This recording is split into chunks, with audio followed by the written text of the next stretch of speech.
Hello दोस्तों, next time पर आपका स्वागत है। आज है 29 जुलाई 2020। आज का इंपॉर्टेंट करंट अफेयर हम आपके लिए लेकर आए हैं। यदि आप मेरे टेलीग्राम चैनल से जुड़ना चाहते हैं तो आप टेलीग्राम चैनल पर जाइए और नेक्स्ट टाइम सर्च कीजिए और मेरे टेलीग्राम चैनल से आप आसानी से जुड़ सकते हैं। आज के अंतर्गत काफ़ी इंपॉर्टेंट करंट अफेयर हम आपके लेकर आए हैं, जिसके अंतर्गत UPSC, SSC, railway, bank, etc जो भी गवर्नमेंट एग्जाम होते हैं उनके इम्पोर्टेंट ही करंट अफेयरों का हमारे इस चैनल नेक्स्ट टाइम पर डेली डेली वर्णन किया जाता है। यदि आपको इसकी नोटिफिकेशन टाइम टू टाइम चाहिए तो आप मेरे इस चैनल को सब्सक्राइब कीजिए और बेल आइकन को प्रेस कीजिए और आपको समय से मेरा यह करंट अफेयर उपलब्ध हो जाएंगे। चलिए दोस्तों, ज़्यादा टाइम न लेते हुए हम आगे बढ़ते हैं और जानते हैं कि 29 जुलाई 2020 के इम्पोर्टेंट करंट अफेयरों के क्वेश्चन कौन कौन से हैं। सबसे पहले बात करें तो सबसे पहला क्वेश्चन है, हाल ही में दुनिया का सबसे बड़ा सौर ऊर्जा संयंत्र कहाँ पर स्थापित किया गया है। ठीक है, क्या कह रहा है, दुनिया का सबसे बड़ा सौर ऊर्जा संयंत्र कहाँ पर स्थापित किया गया है। कहाँ पर स्थापित किया गया है, आबू धाबी। अब आबू धाबी कहाँ पर स्थित है, गल्फ कंट्री है, ऑयल जो ऑयल का प्रोडक्शन करते हैं वो कंट्री है। ठीक है, आबू धाबी, वहाँ पर सबसे बड़ा क्या किया जा रहा है, सौर ऊर्जा संयंत्र को स्थापित किया जा रहा है। अब देखिए किसके द्वारा स्थापित किया जाए, इसकी क्षमता की बात करें तो टोटल कितनी एनर्जी उत्पादन करेगा, 2 गीगावाट। ठीक है ना, 2 गीगावाट की एनर्जी को ये उत्पादन करेगा। और इसको कौन बना रहा है, इस को जो भी निर्माता कंपनी वो है फ्रांस की ईडीएफ कंपनी। ठीक है, फ्रांस की कौन सी कंपनी है, ई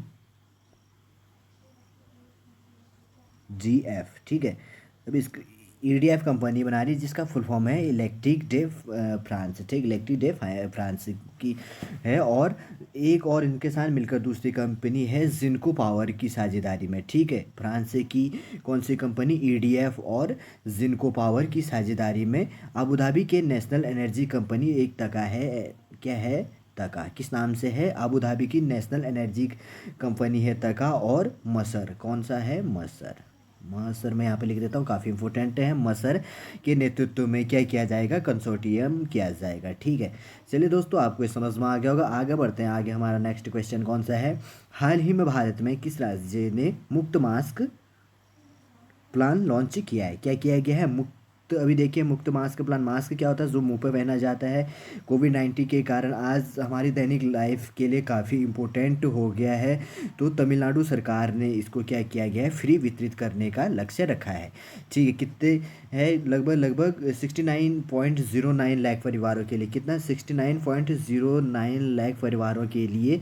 कितनी लागत है इसकी, अभी फर्स्ट फर्स्ट में 30.07 करोड़ इतने का। ठीक है, इतने की लागत का जो प्रोजेक्ट है इन पे क्या किया जाएगा, उस पे प्रोवाइड किया जाएगा, प्रत्येक घर को प्रोवाइड किया जाएगा। इसकी अभी फर्स्ट किस्त में जो बजट है 30.07 करोड़ रुपये की बजट है। चलिए, आपको ये दूसरा क्वेश्चन आराम से समझ में आ गया होगा। हम आगे बढ़ते हैं, जानते हैं हमारा थर्ड नंबर का क्वेश्चन कौन सा है। हाल ही में भारत ने किस देश के ऐप पर प्रतिबंध लगाया है। क्या कह रहा है, हाल ही में भारत ने किस देश के ऐप पर प्रतिबंध लगाया है। मोबाइल फ़ोन पर जो हम यूज़ करते हैं, जो भी सॉफ्टवेयर यूज़ करते हैं, वो सारे क्या होते हैं, ऐपों के नाम से जाने जाते हैं।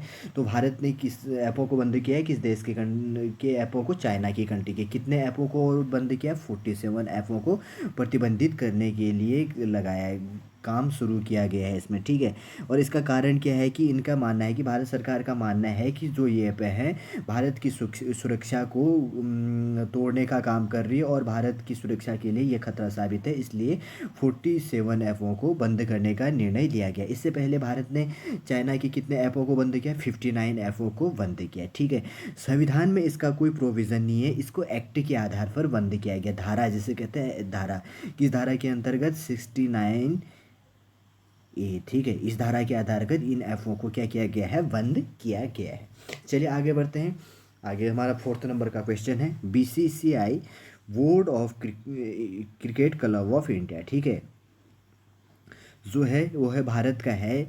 तो इसके अंतर्गत क्या है, अंपायर ने, किस अंपायर ने क्रिकेट के कानून का हिंदी में अनुवाद किया है। देखिए जो क्रिकेट के जो भी लॉ हैं उसको हिंदी में अनुवाद किस अंपायर ने किया है, जिनका नाम है राजीव रिसोल्डकर। किसने?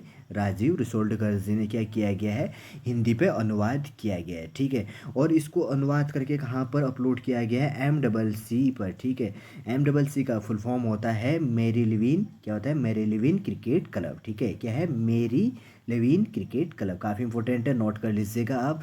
जो MCC है वो क्या काम करता है, क्रिकेट कानूनों का संरक्षण करता है। MCC वैसे क्रिकेट जो भी कानून का उसका संरक्षण करता था, उन्हीं पे एक वेबसाइट बनाई गई है और उसी के अंतर्गत हिंदी में जो ट्रांसलेट किया गया है उसको अपलोड किया गया है।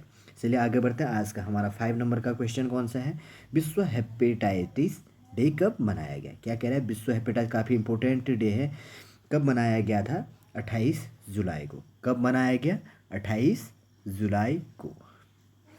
ठीक है, क्यों मनाया जाता है हेपेटाइटिस डे, जो यकृत होता है हमारे पेट में उसके सूजन को, जो यकृत कैंसर सहित कई स्वास्थ्य समस्याएं होती है, क्या होती है, समस्या होती है जो समस्या का कारण बन जाती है। जो यकृत में सूजन होता है, जो क्या होता है, यकृत कैंसर सहित कई स्वास्थ्य समस्याएं होती हैं, उनके क्या होती है, समस्या का कारण बन जाती है। उसको जागरूक करने के लिए प्रत्येक वर्ष से क्या मनाया जाता है, वर्ल्ड हेपेटाइटिस डे। कब मनाया जाता है, 28 जुलाई को मनाया जाता है। इसका थीम क्या है, हेपेटाइटिस मुक्त भविष्य। ठीक है, थीम भी याद कर लीजिएगा, हेपेटाइटिस हेपेटाइटिस मुक्त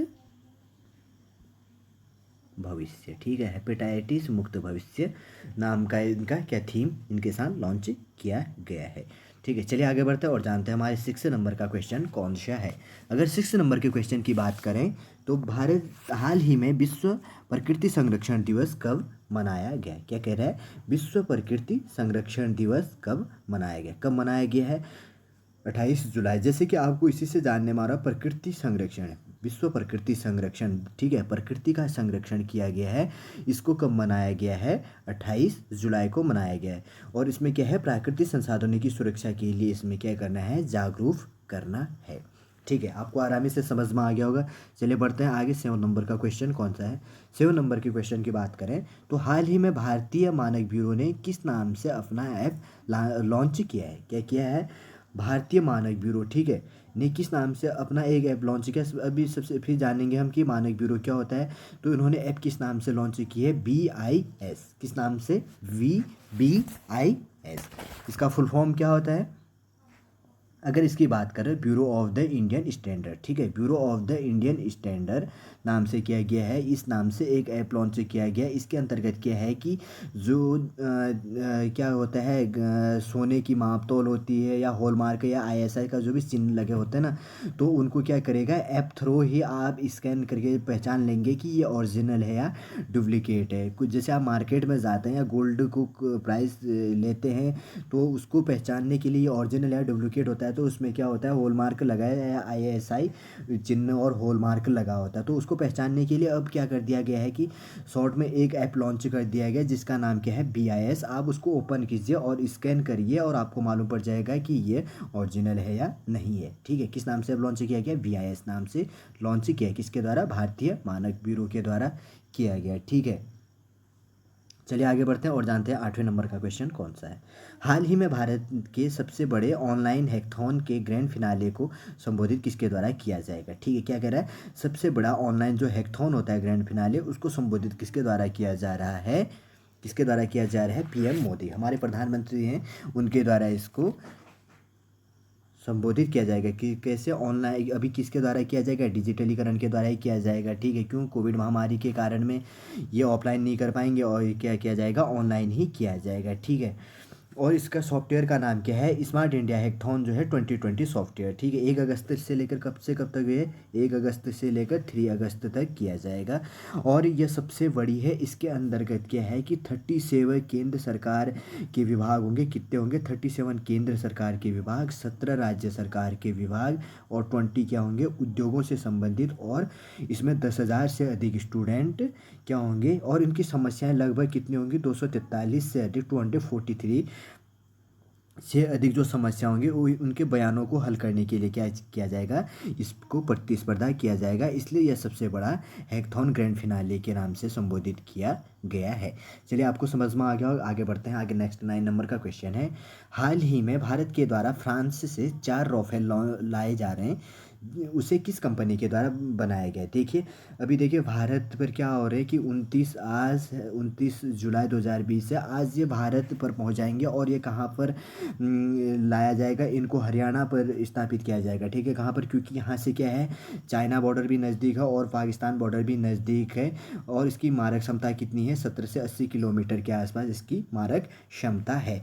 ये 10 टन वज़न लेने में सक्षम है, लेकिन 10 टन इसकी वेट है और लगभग लगभग 25 टन का ये क्या कर सकता है, लोडिंग होने के बाद इतना वेट अपना ले सकता है। इसलिए इसको हरियाणा के पास में क्या किया जाएगा, वहाँ पर स्थापित किया जाएगा। और इसको किस कंपनी के द्वारा बनाया गया, फ्रांस की कंपनी है डसॉल्ट।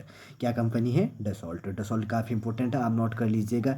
सबको मालूम रहता है कि फ्रांस से लाए गए, लेकिन किस कंपनी के द्वारा बनाया गया, डसॉल्ट कंपनी के द्वारा बनाया गया है। ठीक है, और ये कहाँ पर जो फ्रांस से वहाँ पर से लाए गए, किस जगह पर ही थे ये, मेरिग्नेक। ठीक है, क्या नाम था, मेरिग्नेक एयरबेस है, वहाँ से उड़ाया गया है। ठीक है, वहाँ से भारत पर लाया गया है, याद कर लीजिएगा, मेरिग्नेक एयरबेस। ठीक है, मेरिग्नेक एयरबेस, वापस मैं आपके लिए बोल देता हूँ, आप नोट कर लीजिए, क्या नाम है, मेरिग्नेक एयरबेस से उड़ान भरेगा। ठीक, और ये कब पहुँच रहा है, आज 29 जुलाई 2020 को क्या पहुँचा, भारत में पहुँच रहा है।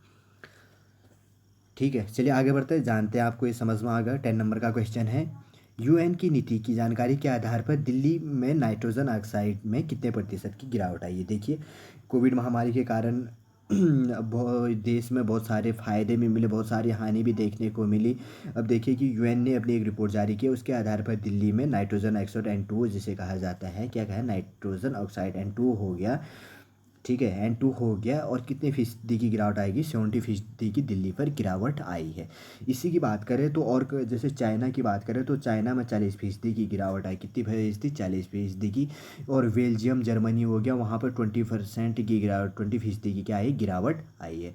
अगर यूएसए की कंट्री की बात करें तो यूएसए के अंतर्गत जितने स्टेट हैं वहाँ पर लगभग 19 से लेकर 40% की क्या है, गिरावट आई है। काफ़ी इंपॉर्टेंट है, आप इसको पॉज करके आराम से देख सकते हैं और इसका स्क्रीनशॉट ले सकते हैं। ये काफ़ी इंपॉर्टेंट है एग्जाम पर्सपेक्टिव से, आप इसको नोट कर लीजिएगा। ठीक, चलिए आपको समझ में आ गया, जानते हैं आगे 11 नंबर का आगे क्वेश्चन कौन सा है। ठीक है, भारतीय वायुसेना के नए कमांडेंट वॉइस ने भारतीय नौसेना अकादमी कमांडेंट का पदभार संभाला है, उनका नाम क्या है। ठीक है, क्या कह रहा है, भारतीय वायुसेना के एक नए कमांडेंट वॉइस ने भारतीय नौसेना अकादमी के किसमें कमांडेंट का पदभार संभाला है, उनका नाम क्या है, एडमिरल M.A. हैप्पी होली। ठीक है, क्या नाम है, M.A. हैप्पी होली। काफ़ी इंपॉर्टेंट है, इसको नोट कर लीजिएगा। ये कौन से नंबर के हैं, 8वें नंबर के हैं, जिन्होंने क्या किया है, यह पदभार संभाला है वायुसेना में। ठीक है, चलिए आगे बढ़ते हैं। 12 नंबर का क्वेश्चन है, 12वें नंबर का क्या, डेयर टू ड्रीम। ठीक है, डेयर टू ड्रीम 2.0 प्रतियोगिता को शुरू किसके द्वारा किया गया है। ठीक है, क्या किया गया है, डेयर टू ड्रीम 2.0 प्रतियोगिता का शुभारंभ डीआरडीओ के द्वारा किया गया है। किसके द्वारा किया गया है, डीआरडीओ के द्वारा किया गया है। इसका उद्देश्य क्या है, डीआरडीओ को इसको शुरू करने का, कि जो देश में इनोवेटर्स होते हैं और स्टार्टअप होते हैं उनकी संस्कृति को बढ़ावा देने के लिए डीआरडीओ ने इस प्रतियोगिता को शुभारंभ किया गया है। अगर जो इसमें जीतेगा उसको क्या दिया गया है, इसमें प्राइज देने की भी इनके द्वारा घोषणा की गई है। अब देखिए डीआरडीओ का फुल फॉर्म जान लेते हैं। डीआरडीओ का फुल फॉर्म होता है defence research and developed organisation. इसका हेडक्वार्टर कहाँ पर स्थित है, दिल्ली में है। यह कब बना था, 1958 और 1959 के आसपास में बना था। ठीक है ना, 1959 के आसपास में ये बना था। और इसका मोटो क्या है, काफ़ी इंपॉर्टेंट है, संस्कृत में इसके मोटो की बात करें तो वलस्य मूलम विज्ञानम। क्या है, डीआरडीओ का मोटो है वलस्य मूलम विज्ञानम।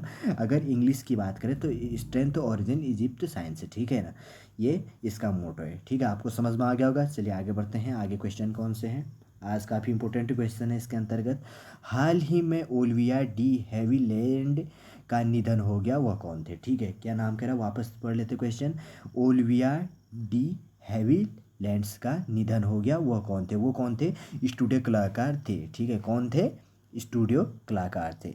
और ये क्या थे, स्क्रीन कलाकारों में से एक काफ़ी इम्पोर्टेंट थे। डी हेलवी जो ये डी क्या है हैविलैंड्स ने क्या किया था 1946 ईस्वी में ट्रू इज हिज ओन के लिए क्या हुआ था, अपना अकेडमी पुरस्कार भी अर्जित किया था। ये कौन से के लिए मिला था 1946 में, कब 1946 में क्या किया गया था इनको, टू ईच हिज ओन, ठीक है, टू ईच हिज ओन के लिए क्या मिला था इनको, अकेडमी पुरस्कार भी दिया गया था। और 2010 में क्या किया गया था इनको, लीज ऑफ ऑनर का पुरस्कार भी मिला था। क्या मिला था 2010 में, लीज ऑफ ऑनर का पुरस्कार मिला गया। इनके लिए मैं आपके लिए फ़ोटो लेकर आया, ये देखिए ये है इनका नाम, क्या नाम है इनका, ओलिविया डी हैविलैंड, ठीक है, ओलिविया डी हैविलैंड से है, ये है इनकी डिग्री। चलिए आगे बढ़ते हैं। आगे हमारा लास्ट क्वेश्चन है आज का जो काफ़ी इंपॉर्टेंट है। हाल ही में अमेरिका के जॉन सैक्सन का निधन हो गया, वह कौन थे। क्या कह रहा है, अमेरिका के जॉन सैक्सन का निधन हो गया, वह कौन थे, वह भी कलाकार थे। ये रहा इनकी डीपी, ये है ये फ़ोटो, ठीक है। नाम क्या है इनका, जॉन सैक्सन, ठीक है। और ये कौन थे, कलाकार थे। और ये काफ़ी इम्पोर्टेंट है, इन्होंने क्या किया था, लगभग 200 मूवियों में क्या किया था, अभिनय का काम किया था। कितनी मूवियों में, 200 से अधिक मूवियों पे अभिनय का काम किया था। और क्या हुआ था कि जो एक 1958 ईस्वी में मूवी थी दी हैप्पी फीलिंग करके, ठीक है, किस नाम से, the happy feeling, FELLNG, the happy feeling के लिए क्या इन्हें क्या मिला था, गोल्डन ग्लोब अवार्ड भी मिला था। किसे मिला था, जॉन सैक्सन को, ठीक है। आज के अंतर्गत हमने काफ़ी इंपॉर्टेंट 14 क्वेश्चनों को देखा जो एग्जाम पर्सपेक्टिव से काफ़ी इम्पोर्टेंट है, ठीक है। उम्मीद करूंगा दोस्तों आज का ये करंट अफेयर आपको अच्छा लगा होगा। यदि आपको ये करंट अफेयर अच्छा लगे तो आप इसको लाइक कीजिए, कमेंट कीजिए और मेरे इस चैनल नेक्स्ट AM को सब्सक्राइब कीजिए।